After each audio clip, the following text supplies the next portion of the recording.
7 years ago, King Garrick Voss looked into Evelyn's eyes on their wedding night and called her worthless in front of his entire court. He banished her to the North Wing, stripped her title, let the whispers spread, the weak Omega Queen, unworthy of the Alpha bloodline. What he didn't know, what none of them knew? Evelyn wasn't weak. She was the last Lunar Seer alive, hiding in plain sight, building an empire in the shadows while he humiliated her in the light. Tonight, at the Blood Moon Gala, she was finally going to hand him divorce papers and walk away forever. But someone else had other plans. An assassin's blade was already in motion, and the only thing standing between King Garrick and death was the wife he threw away. Tonight, the mask comes off. Tonight, her eyes turn silver. And tonight, the mighty Alpha King finally learns exactly who he banished. The candles in the great hall of Voss Castle burned low, their light trembling against stone walls that had witnessed 100 years of alliances forged and broken. Evelyn stood at the altar in a gown of ivory silk, her spine straight, her chin lifted, her heart hammering a rhythm only she could hear. She had trained her whole life not to show fear.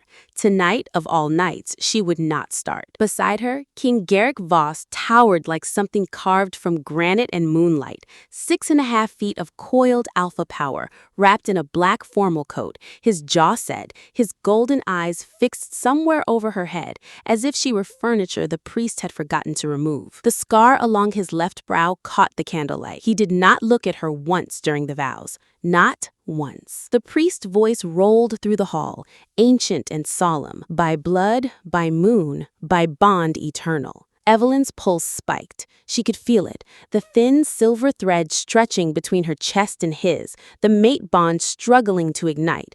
It should have roared to life the moment their palms touched. Instead, it flickered like a dying candle, starved of the one thing it needed. His acceptance. Do you, King Garrick Voss, accept this bond? A long silence stretched across the hall. 300 nobles held their breath. Evelyn did not breathe at all. I accept the alliance, Garrick said finally, his voice flat as a blade. Nothing more. A ripple of shocked whispers broke across the assembled packs. Evelyn kept her face perfectly still, the way her mother had taught her before she died. Never let them see the wounds, sweetheart. Wounds are what they feed on. But inside her chest, something cracked so quietly only she could hear it. The reception was worse. She remembered every second of it later, in the long, cold years that followed. Remembered it the way you remember a scar, tracing its shape in the dark. The golden light, the music, the way Garrick had stood across the ballroom, surrounded by his generals, laughing at something one of them said, while she stood alone by the enormous arched windows, watching moonlight spill across a floor no one asked her to dance on. Alpha Draven Cole, Garrick's oldest friend and second in command, had finally approached her, his expression almost kind. He doesn't mean anything by it, Your Majesty. Garrick doesn't warm easily. I didn't ask him to warm. I asked him to look at me. She would remember, too, the moment everything shattered completely. Near midnight, drink in hand, one of the visiting lords, bold with wine and cruelty, had raised his glass toward the king and called out, loud enough for the whole hall to hear, to King Garrick, strong enough to conquer 3 territories, wise enough to still pick himself a proper alpha bride next time. Laughter. Actual laughter rolling through the crowd like a wave, glasses lifting, eyes flicking toward Evelyn with poorly concealed amusement. She had waited. Some small, foolish, hopeful part of her had waited for Garrick to silence it, to say one word in her defense. Even one he hadn't. Worse, he almost smiled. She's an Omega, he said instead, loud enough to carry, his golden eyes finally finding hers across the ballroom. And there was nothing in them. No apology, no warmth, nothing but cold, careless dismissal. Bred for peace treaties, not for pacts. Don't confuse her bloodline for strength. The silence that followed was the loudest sound Evelyn had ever heard. She did not cry. She refused herself that mercy in front of them. She simply set down her untouched glass of champagne, inclined her head with the exact correct degree of formal respect, and walked from the hall with her back straight and her steps unhurried, while 300 wolves watched the king's new bride disappear into the dark. That was the last night Garrick Voss looked directly into her eyes for 7 years. The north wing of Voss Castle had not been renovated since Garrick's grandmother's time. Evelyn learned this quickly, in the particular way one learns things when no one bothers to tell you anything at all. By discovering the drafts first, then the water stains blooming across the ceiling like dark continents, then the fact that the fireplace in her new chambers smoked more than it warmed. She was informed, the morning after their wedding, by a steward who could not quite meet her eyes, that the king felt she would be more comfortable with privacy, away from the demands of court life. No one used the word banishment. No one needed to. 7 years. That was how long the Cold War lasted, though calling it a war gave it too much credit. A war, at least, implies both sides are fighting. What passed between Evelyn and Garrick Voss was something quieter and colder than that. A silence with teeth. She saw him perhaps a dozen times a year, always at required court functions, always across a room, always with that same careful, practiced blankness in his gaze whenever it happened to sweep past her. He never raised his voice to her. He never had to. Indifference, she learned, could cut just as deep as cruelty, deeper sometimes, because at least cruelty admitted you existed enough to be worth hurting. The court took its cues from him, the way courts always do. The whispers started small and grew teeth of their own. The weak Omega Queen, the one who couldn't even hold her own husband's attention on her wedding night. Poor thing, pretty face, no power, no pack loyalty behind her. Voss only married her to stop the border wars. Everyone knows that. Evelyn let them believe it. She let all of them believe it. Every single one. Because the alternative, the truth of what she actually was, what slept coiled and waiting beneath her skin, was a secret that could get her killed twice over. Once by the enemies of Voss House, and once by the husband who had made it very clear he wanted nothing to do with her power, real or otherwise. So she built the mask patient as a sculptor, one careful year at a time. She learned to walk through the halls of Voss Castle like a shadow deliberately dimmed, spine slightly bowed, eyes lowered just enough to seem demure rather than watchful. She learned to let her voice tremble at council meetings she was barely permitted to attend, to let her hands shake visibly when she poured tea for visiting dignitaries, to laugh a soft, forgettable laugh whenever someone made a joke at her expense, and they made many. She learned, most of all, to disappear in plain sight. Only in the deep hours of the night, alone in the cold stone chambers of the North Wing, did Evelyn allow herself to be anything else.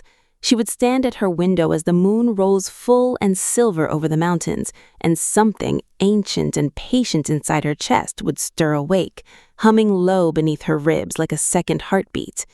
Not yet, she would tell it every single night for 7 years. Not yet, but soon.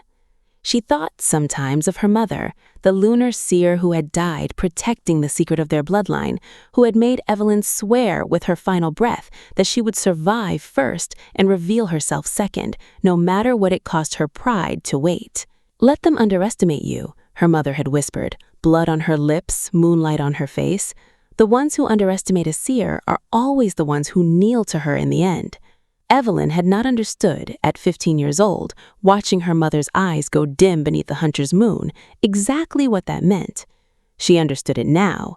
She understood it every single time Garrick Voss's gaze slid past her at a council meeting like she was a piece of furniture that had wandered somewhere it didn't belong. She understood it every time a noblewoman offered her a pitying smile before turning to whisper behind a raised hand. She was patient. She had always been patient. Fire that burns too fast burns out. The kind of fire Evelyn carried inside her had been banked low and steady for 7 long years, waiting for the wind that would finally let it roar. And somewhere, deep in the marrow of her bones, in the place where the blood bond lay dormant and starved, but never quite dead. Evelyn knew that wind was coming. She could feel the Blood Moon Gala approaching like a held breath. 3 weeks, then 2, then 1. 3 weeks until the largest gathering of packs in a generation, held under the light of the rarest moon in the celestial calendar, the night when lunar magic ran closest to the surface of the world, when old bonds could be renewed or broken, when courts across the continent would watch to see how King Garrick Voss and his forgotten Omega bride finally, publicly ended their 7-year farce of a marriage. Evelyn had already drafted the divorce papers. They sat locked in a hidden drawer beneath her window seat, wrapped in silk, waiting. She was done disappearing.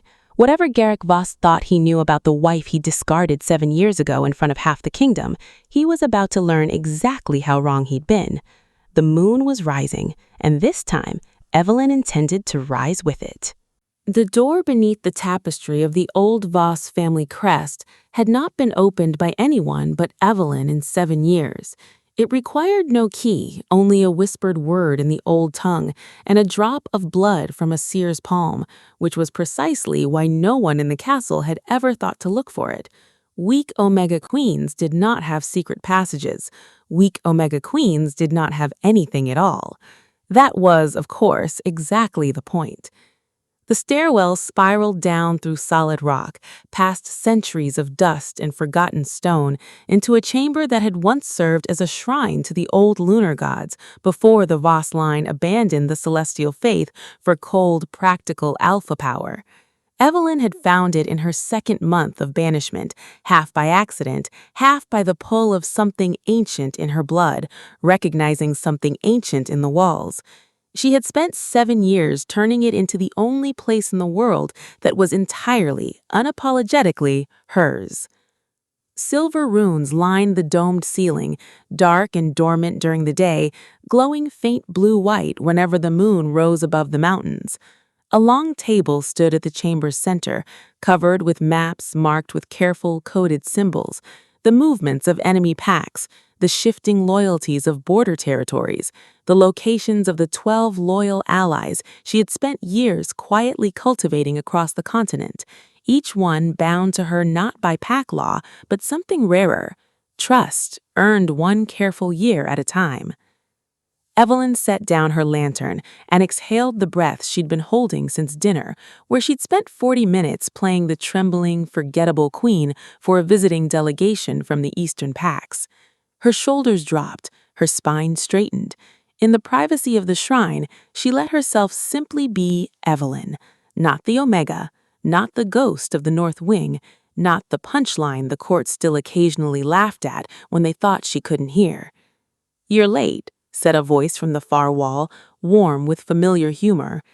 Mara stepped into the lantern light, silver-haired despite her 30 years, a jagged scar tracing her jaw from a border skirmish she rarely spoke about, and the only person outside Evelyn's small network who knew the full truth of who the Lunar Queen really was.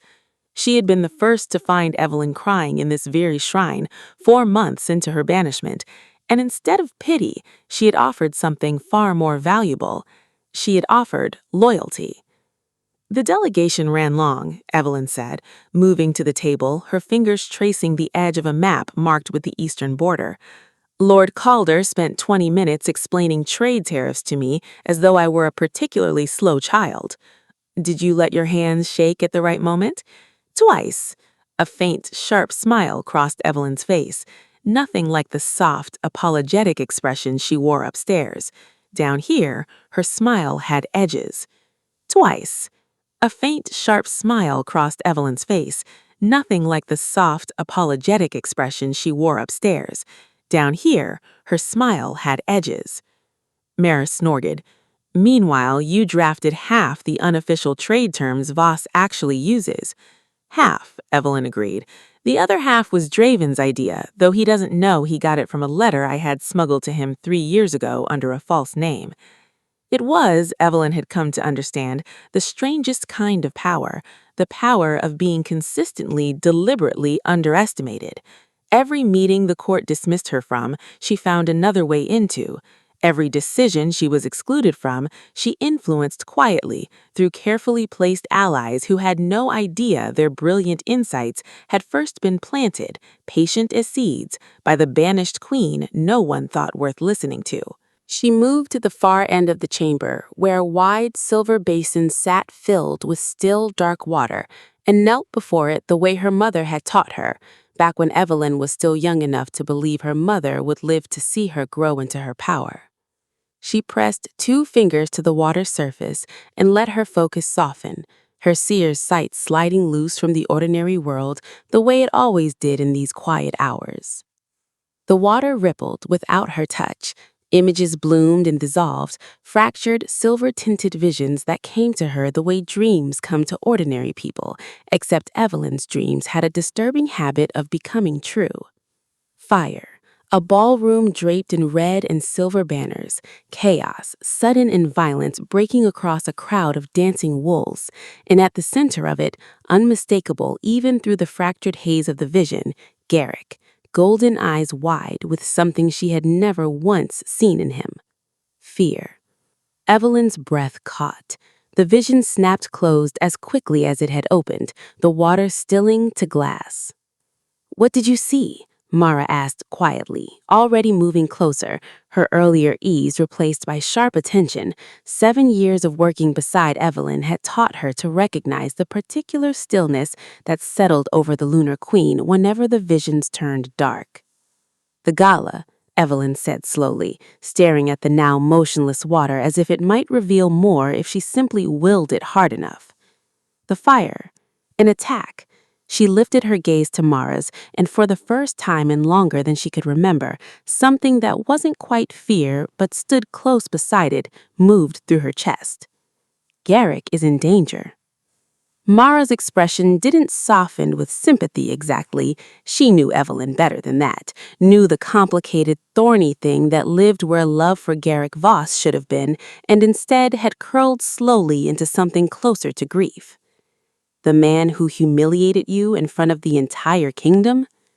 "The man who humiliated me," Evelyn agreed, quiet and steady, "and the king whose death would plunge this entire territory into a war that would kill thousands of people who never did anything to deserve my anger at their king." She rose from the basin, the old iron in her spine returning. "My visions have never shown me something I couldn't prevent, Mara, only something I needed to prepare for." "Then we prepare." Mara crossed her arms, already shifting into the brisk, practical rhythm of 7 years of partnership. "Who's behind it?" Evelyn closed her eyes, reaching for the fraying edges of the vision, chasing the details before they faded entirely, the way visions always did, water running through cupped hands. The banners weren't Voss colors, black, marked with a broken crescent. Evelyn's eyes snapped open. "Thornwood." "The Thornwood pack has been quiet for a decade, since the last border war." "Which is exactly why no one at that gala will be watching for them," Evelyn said grimly. "They'll be too busy watching me." That, at least, was not an exaggeration. The Blood Moon Gala would be the first time in 7 years the entire continent's ruling packs gathered in one hall, and every single one of them would be watching for exactly one thing. The moment King Garrick Voss finally, publicly, discarded his forgotten Omega bride. Evelyn had made sure of it herself, quietly allowing word to slip through the right channels that the Lunar Queen intended to present divorce papers at the gala. Every eye in that ballroom would be fixed on her and Garrick Voss, which meant every eye in that ballroom would be looking exactly the wrong direction when Thornwood made their move. Evelyn pressed her palm flat against the cool stone of the table, steadying herself against the sudden vertigo of possibility unfolding in front of her, every version of that night branching outward like roots beneath her feet. She could simply let it happen, walk away before the attack, papers delivered, marriage ended, and let Garrick Voss face the consequences of a court he'd spent 7 years failing to truly protect. It would be, in some cold arithmetic of justice, no less than he deserved. She thought of her mother's blood on moonlit stone. Survive first, reveal second. But her mother had also taught her something else, something that mattered more in this particular moment, standing in a shrine 7 years in the making, staring down the true shape of her own power for what felt like the first time. A seer's gift was never meant to serve her comfort. It was meant to serve her people.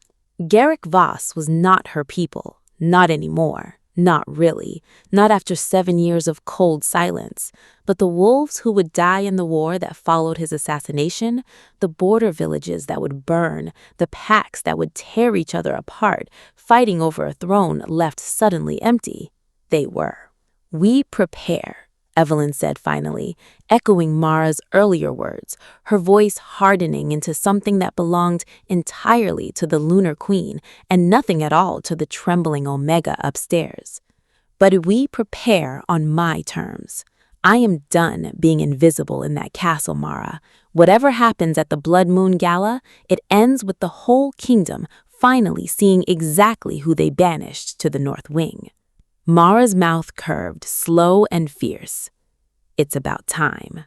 The next 2 weeks passed in a blur of careful, layered preparation, each day split cleanly in two, like a coin with different faces on either side. By daylight, Evelyn was the Omega Queen the court expected, soft-spoken, easily dismissed, seated at the far edge of council meetings she was barely permitted to attend, embroidering in the solarium while noble women exchanged pitying glances over her bowed head. She let Lady Prescott, the sharpest tongue in Garrick's court, make an offhand comment about how the North Wing must suit her, being so appropriately out of the way, and Evelyn only smiled her soft, forgettable smile and said nothing at all, filing the woman's particular cruelty away, the way she filed away every small humiliation, not out of any wish for petty revenge, but because information, however it arrived, was always useful to a seer building an empire in the dark. By moonlight, she was someone else entirely. She spent hours in the shrine beneath the tapestry, coordinating with Mara and the network of allies scattered across the continent, messenger hawks sent under cover of darkness, coded letters passed through trusted hands, careful whispers planted in the ears of Thornwood's rival packs to sow just enough discord to slow whatever plans were already in motion. She could not stop the attack from ever beginning. Her visions never worked that cleanly, showing her only fractured pieces of a future still being written. But she could make certain that when the moment came, the Lunar Queen would not be caught unprepared. She trained, too, pushing her raw power harder than she had allowed herself in years, out of necessity now rather than caution. Lunar magic answered to instinct and emotion as much as skill, and Evelyn had spent 7 years deliberately, carefully suppressing both, burying her power the same way she buried every flicker of feeling that crossed her face in front of the court. Unburying it hurt. It felt some nights like relearning how to breathe after years of shallow, careful breaths, her chest aching with the sheer scale of what she'd kept dormant for so long. Silver fire bloomed from her palms in the shrine's dim light, wild and half-controlled, scorching black marks into stone that survived centuries before her. Mara stood well back during these sessions, arms crossed, watching with an expression caught somewhere between awe and genuine concern. "You're stronger than you were a year ago," Mara observed one night, after Evelyn finally let the silver fire gut her out, breathing hard, sweat cooling on her skin despite the chill of the underground chamber. "I have to be." Evelyn wiped a trembling hand across her brow, silver light still flickering faintly beneath her skin like something not quite ready to go back to sleep. "A Lunar Seer's power grows with use, not suppression. I spent 7 years starving mine to keep it hidden." She managed a tired, humorless smile. "Apparently, it's been waiting a long time to be fed." "And the mate bond?" Mara asked carefully. It was the one subject she raised gently, always aware of the particular quiet that settled over Evelyn whenever it came up. "No," the answer came quick and flat, though Evelyn's eyes flickered, just briefly, toward the window and the moon beyond it. "The bond's been dormant 7 years, Mara. Some things don't wake back up just because I finally decided to stop hiding. She did not entirely believe her own words, and judging by the look on Mara's face, neither did her oldest friend. But some truths were easier to prepare for in theory than in practice, and Evelyn had exactly 2 weeks left before the Blood Moon Gala forced her to find out which kind this one would be. 3 days before the gala, the divorce papers were finally completely ready. Evelyn sat alone in the shrine long after Mara had gone, the silk-wrapped documents spread across the stone table in front of her, silver runes glowing faint blue-white overhead in answer to the waxing moon. She read through them one final time, the careful legal language dissolving a political marriage that had never once, in 7 years, been anything more than paper and cold formality. She thought she would feel triumphant. She had imagined this moment more times than she could count, alone in her cold north wing chambers on nights when the loneliness pressed down hardest. The moment she would finally publicly free herself from a man who had made her feel like a mistake on the single most important nights of her life. Instead, staring down at her own careful signature already inked at the bottom of the page, Evelyn felt something far more complicated. Not regrets exactly. Not quite grief either. Something in between, something that had no clean name, tangled up with 7 years of watching a man who was supposed to be her mate move through the world as though she didn't exist. She thought of her vision, Garrick's golden eyes wide with fear, fire blooming across red and silver banners. Whatever else he is, she thought, folding the papers close with steady hands, he does not deserve to die not knowing exactly what he threw away. The Blood Moon Gala was 3 days out. The moon outside her window was already swelling toward full, silver lights spilling across the ancient runes overhead. And somewhere deep in Evelyn's chest, the dormant thread of the mate bond gave the faintest pulse, the first one in 7 long years. She pressed a hand flat against her sternum, startled, and told herself it meant nothing at all. She was, for the first time in longer than she could remember, entirely wrong. The great hall of Voss Castle had been transformed. Evelyn paused at the top of the grand staircase, one gloved hand resting light against the banister, and let herself take it in for exactly 3 seconds before she buried the reaction beneath her practiced mask. Crimson and silver banners hung from the vaulted ceiling, catching the light of 1,000 candles arranged in careful constellations. Long tables groaned under gleaming silverware and towers of delicacies brought in from every allied territory. Musicians tuned their instruments in the corner, the low hum of strings threading beneath the roar of 300 conversations.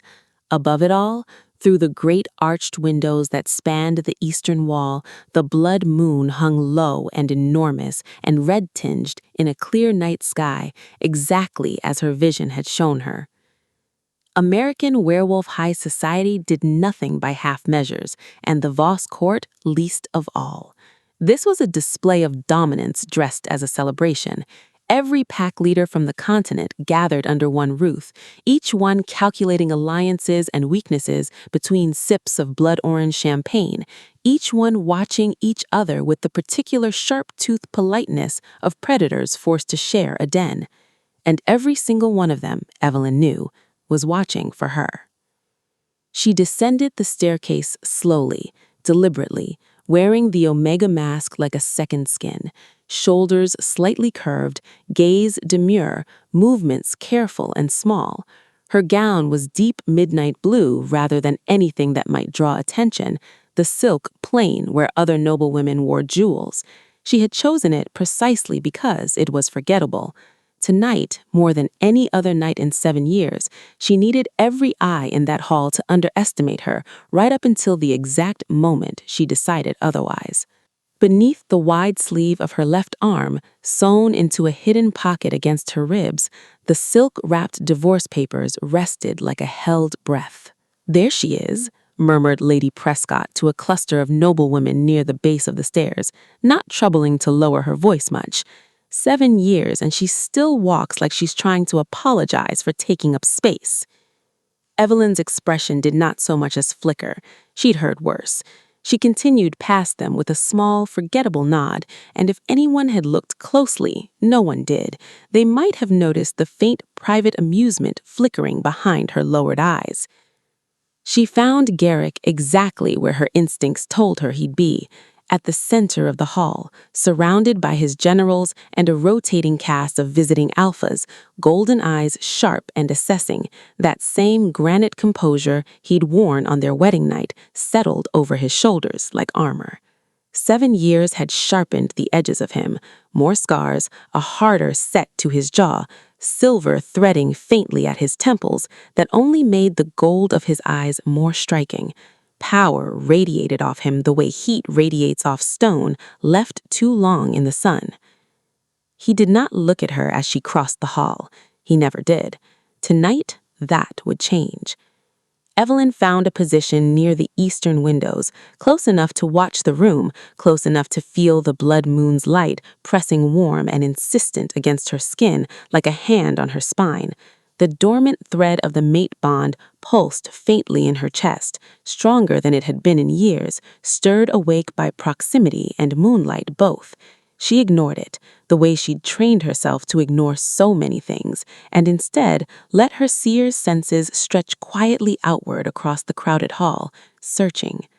There, near the northern entrance, 3 unfamiliar servers moving among the crowd with trays of champagne, their movements just a fraction too controlled, too watchful for staff who'd spent the evening simply pouring drinks. Evelyn's pulse steadied into something colder and more focused. Not fear, readiness. Thornwood, she thought, right on schedule. She caught Mara's eye across the room, positioned as planned, near the western exit, in the plain, dark dress of a minor noblewoman's companion, easily overlooked, exactly like Evelyn herself.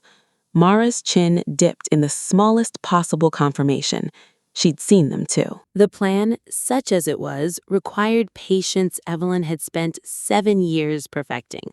Let Thornwood believe their approach unnoticed. Let the court's attention remain exactly where Evelyn had spent weeks quietly steering it, toward the moment everyone expected, the public unraveling of the Voss marriage. She needed the attack to fully reveal itself before she moved, needed witnesses enough that what she was about to do could never again be dismissed, buried, forgotten the way everything about her had been forgotten for 7 long years. She simply had not accounted for how badly it would hurt to watch Garrick laugh at something Draven said, warm and unguarded in a way she hadn't seen directed at anyone in 7 years, while a threat she alone could see moved steadily closer to him through the crowd. The moment came, as these moments always seem to, both suddenly and as though it had been building for hours. A commotion near the northern entrance. One of the servers dropped his tray. Not an accident, Evelyn realized instantly, but a signal. Silver champagne flutes shattering against ancient stone, in a sound that cracked across the hall like the first note of something inevitable. In the half-second of confused silence that followed, all 3 moved as one, shedding their serving jackets to reveal dark leather beneath, black cloth wrapped across the lower half of their faces, and in their hands, silver blades, enchanted judging by the faint blue shimmer along the edges, the kind capable of wounding even an alpha king badly enough to matter. Screams erupted. The crowd surged backward in a chaotic wave, gowns and formal coats colliding, someone's champagne glass shattering underfoot. Garrick's generals reacted instantly, decades of battle instinct snapping into motion, but the attackers had planned their positioning with brutal precision, already too close, already moving too fast, the crush of bodies becoming a weapon against the very wolves trying to protect their king. Garrick shifted his stance, shoulders squaring toward the threat with the calm, terrible readiness of an alpha who had survived 100 battles before this one. He would fight. Evelyn had no doubt of that.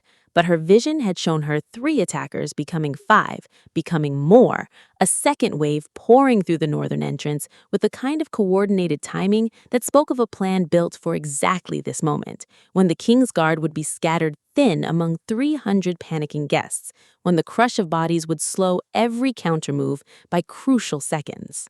She saw it happen exactly as the vision had shown her, a 4th attacker breaking from the crowd behind Garrick, blade already rising, the king's attention fixed entirely on the 3 wolves in front of him, no time, no way for him to turn.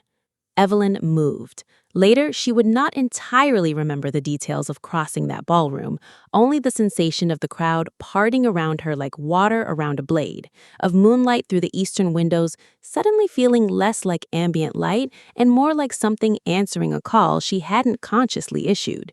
She remembered Mara's sharp intake of breath from across the room. She remembered the exact, precise moment the silver-edged knife began its arc toward the unprotected space between Garrick's shoulder blades. She remembered raising her hand. Silver fire erupted from her palm in a blinding arc, catching the blade mid-strike and wrenching it sideways with enough raw force to send the attacker stumbling backward, his weapon clattering uselessly against the marble floor. The entire hall seemed to freeze. 300 wolves, mid-scream, mid-flight, mid-fight, every head snapping toward the source of the impossible light that had just torn across the ballroom like a falling star. Garrick turned. For 7 years, Evelyn had imagined this moment 100 different ways, imagined finally being seen by him, imagined the particular satisfaction of watching surprise crack through that granite composure. None of her imaginings had prepared her for the reality of it. Garrick's golden eyes finding hers across the chaos of the ballroom, wide with a shock so complete it stripped away every careful mask he'd worn since their wedding night. And beneath the shock, something raw and unguarded that looked impossibly like the mate bond finally, violently waking up on his end of the thread too. Evelyn? Her name in his mouth sounded foreign. He had not said it aloud, she realized with a distant, disbelieving clarity, in over 3 years. She didn't answer. There wasn't time. Behind him, the remaining Thornwood attackers were already regrouping, and the second wave her vision had warned her about was pouring through the northern entrance exactly on schedule. A dozen more wolves in dark leather, blades drawn, formation tight and disciplined, in a way that spoke of serious military planning rather than a simple assassination attempt.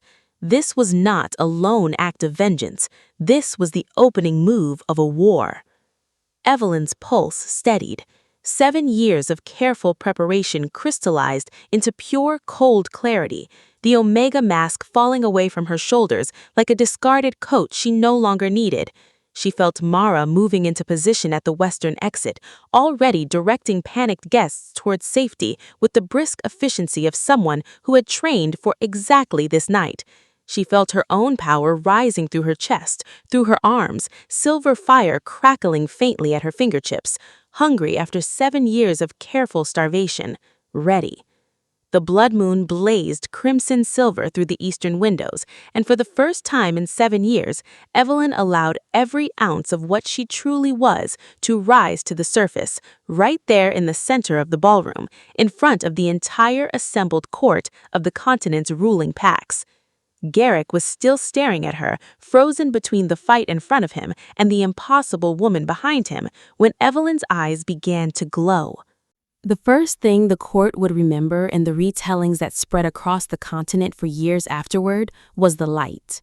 Evelyn's eyes ignited from deep brown to a burning celestial silver, luminous as the blood moon itself pouring down through the arched windows, and the transformation rippled outward from her like a shock wave, the careful, curved posture of 7 years falling away, her spine straightening into something regal and terrible, midnight blue silk suddenly seeming less like a forgettable gown and more like something a queen might have chosen deliberately all along to be underestimated in. The second thing they would remember was the silence. Even the attackers hesitated, blades lowering by instinct, some ancient and universal wolf recognition of raw, lunar power settling over the hall like a physical weight. Lunar Seer. Someone near the back breathed, the words spreading through the crowd like fire through dry grass. That's a Lunar Seer. They're extinct, someone else insisted, though the words came out thin and unconvinced, because whatever theoretical extinction that bloodline had supposedly suffered, the evidence, blazing silver-eyed in the center of their ballroom, made a very compelling counter-argument. Garrick had not moved. Evelyn could feel his gaze on her, could feel, for the first time in 7 years, the mate bond roaring fully, violently awake between them, a silver thread pulled taut and singing with 7 years of starvation, finally, catastrophically fed.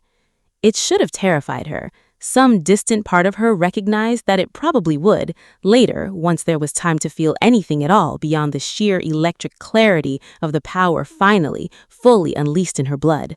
Right now, there was no time. The second wave of Thornwood attackers had reached the center of the hall. Evelyn moved. She would remember the fight afterward the way she remembered her visions, in fragmented, vivid pieces rather than a clean, continuous whole.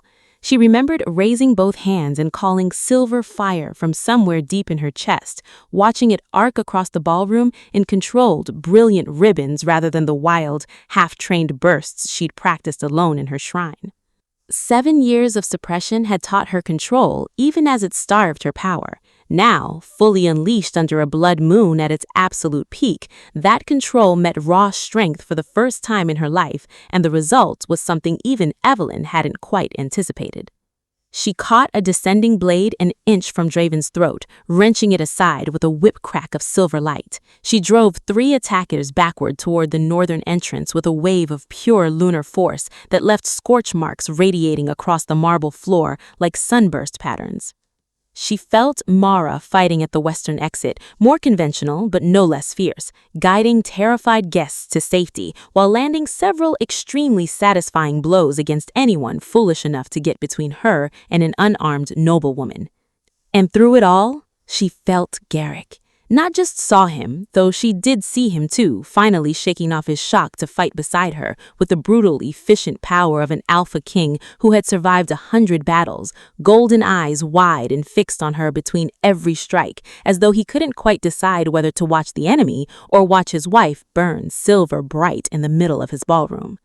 She felt him through the bond, raw and unguarded after 7 years of dormancy, felt his shock, his disbelief, and beneath both, something that made her chest ache even in the middle of battle, guilt, sharp and sudden and overwhelming, crashing through the bonds like floodwater through a broken dam. 7 years, the bond seemed to whisper along that newly restored thread, though whether the thought was his or some strange overlap of both their minds, Evelyn couldn't say. 7 years, I had this and threw it away. There was no time to examine the feeling. The Thornwood commander, a broad-shouldered wolf with a scarred face and the black and crescent insignia marking him clearly as the one giving orders, had broken from the fighting and was making a direct line for Garrick, blade raised, clearly recognizing that with the Lunar Queen's unexpected intervention, their carefully planned assassination was rapidly falling apart, and their best remaining option was simply to finish what they came for as fast as possible. Evelyn's vision had shown her this exact moment, though she hadn't understood it until now. The final image, the one piece of the fractured prophecy she hadn't yet placed. Garrick turning to meet the blade. Garrick, half a second too slow, exhausted from the fight, the commander's silver-edged knife driving toward the unprotected space beneath his ribs.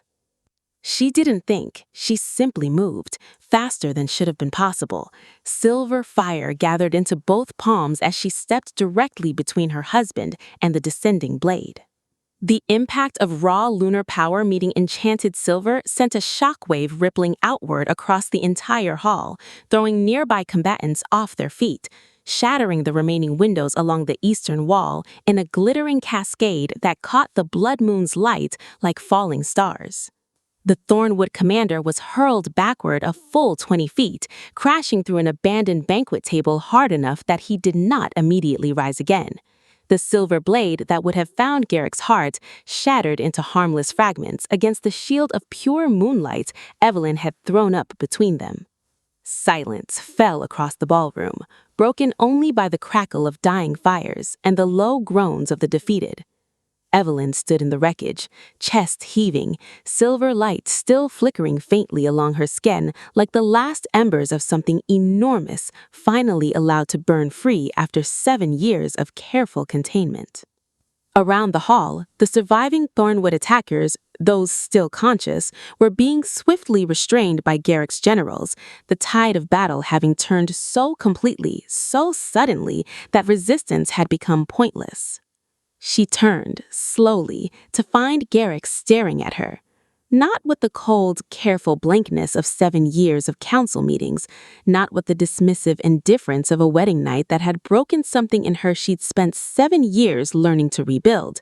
He stared at her the way a man stares at something he had spent years insisting could possibly not exist, only to have it save his life directly in front of 300 witnesses. His voice cracked, unfamiliar with the particular vulnerability now bleeding through it. You're the Lunar Seer. The whole time you've been... Yes, Evelyn said simply. Her voice, when it emerged, belonged entirely to the Lunar Queen, and not at all to the trembling Omega the court had spent 7 years mocking. Steady, unshaken, utterly, finally unafraid to be heard. The whole time. Around them, the shattered ballroom held its collective breath. 300 nobles, pack leaders, and generals, every single one of them staring at the woman they dismissed for 7 years as weak, as forgettable, as nothing more than a political inconvenience Garrick Voss had been unlucky enough to marry. Lady Prescott, near the base of the grand staircase, had gone pale as parchment. Draven Cole was staring at Evelyn with something between awe and dawning uncomfortable recognition, visibly recalculating 7 years of small cruelties he'd witnessed and done nothing to stop.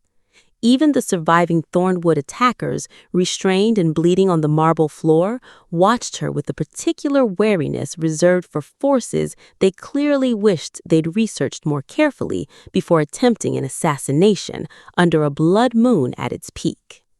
Evelyn felt the mate bond pulsing hot and insistent through her chest, fully awakened now and demanding attention she had no intention of giving it. Not yet. Not here, not in front of an audience that had spent 7 years believing her beneath their notice. She reached instead into the hidden pocket sewn against her ribs, fingers closing around silk-wrapped papers that had waited 3 days for exactly the wrong moment to be delivered. This was, she realized with a strange, distant clarity, possibly the worst possible timing in the history of dramatic exits. She didn't particularly care. I believe, Evelyn said, her voice carrying clean and clear across the stunned silence of the ballroom, silver eyes fixed steadily on the husband who had spent 7 years looking straight through her, that we have some unfinished business, Your Majesty, but it isn't a conversation for an audience.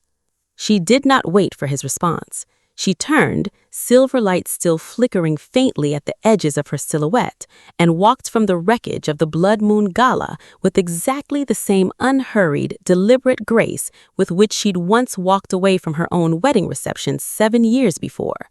Except this time, 300 wolves watched her go in absolute reverent silence, and the king she left behind did not simply watch her leave. He followed. The study was exactly as Evelyn remembered it.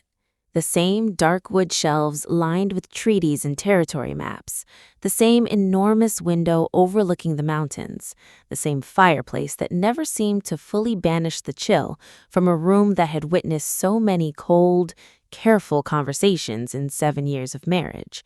She had been summoned here perhaps a dozen times since her wedding night, always for brief, formal exchanges of necessary information, always dismissed the moment the practical matter at hand was concluded.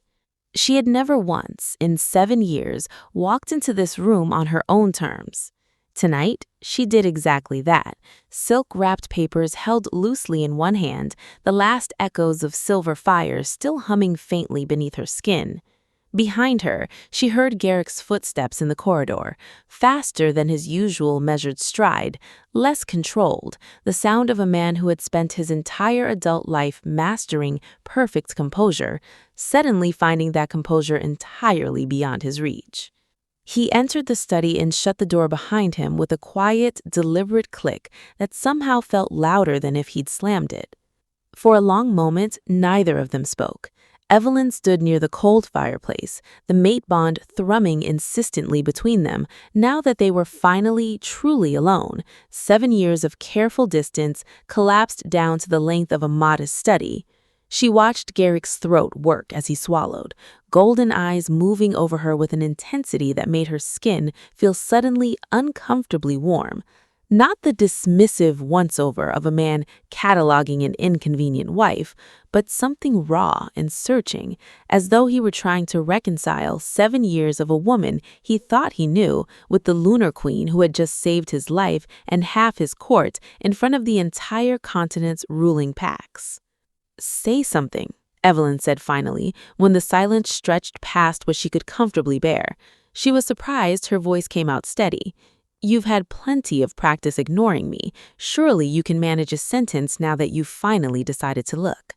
Something crossed his face, not anger, though she'd half expected it, half braced for the wounded pride of an alpha king humiliated by his own ignorance in front of his court. Instead, it looked closer to something breaking. 7 years. His voice came out rough, stripped of the granite control she'd grown so used to.